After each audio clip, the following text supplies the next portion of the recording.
que des pays de destination. Dans cette période, les extrêmes droites tiennent une place de plus en plus forte sur la scène politique, mais elles tiennent aussi une place de plus en plus forte dans les mœurs. Et il me semble plus que nécessaire de réaffirmer l'identité de la France, internationalement identifiée comme le pays des droits et des solidarités.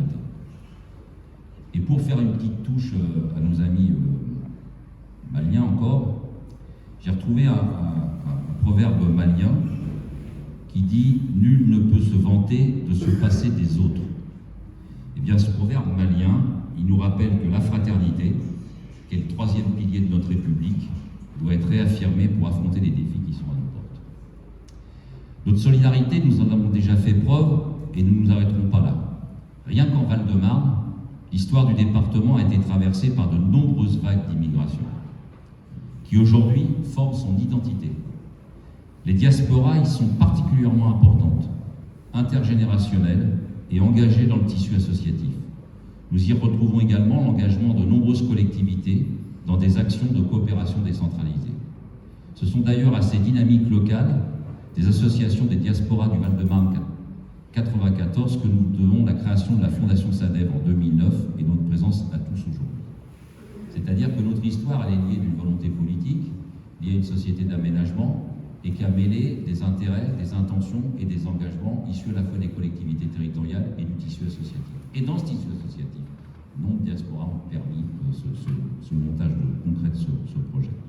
Et depuis sa création, et je dirais une quinzaine de projets soutenus, la Fondation a construit une expérience dans la conduite de projets aux côtés d'associations de la diaspora.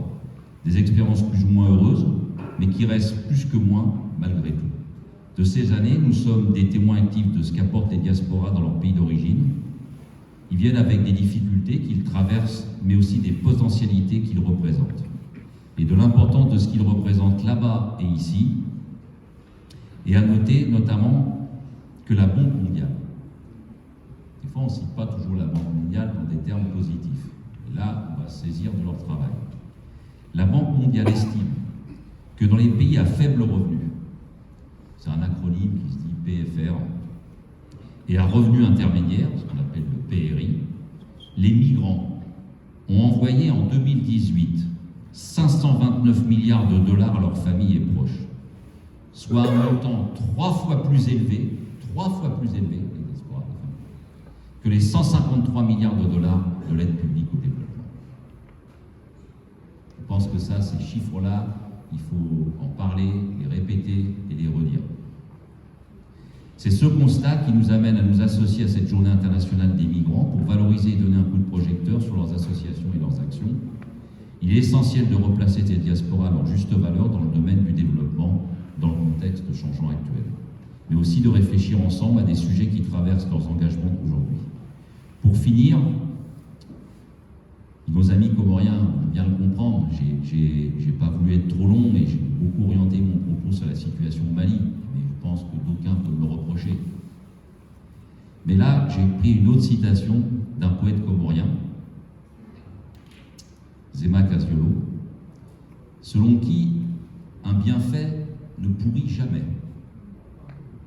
Eh bien, c'est le sens de notre réunion, c'est le sens de notre réunion d'aujourd'hui, de tous les projets menés qui, malgré les obstacles, demeurent des points d'appui vers un mieux et vers une lutte contre le délitement des solidarités. Donc je voudrais vraiment souhaiter à tous et à toutes un bon travail dans les tables rondes et on se retrouvera en fin de journée pour un moment festif. Merci beaucoup de votre attention. Merci.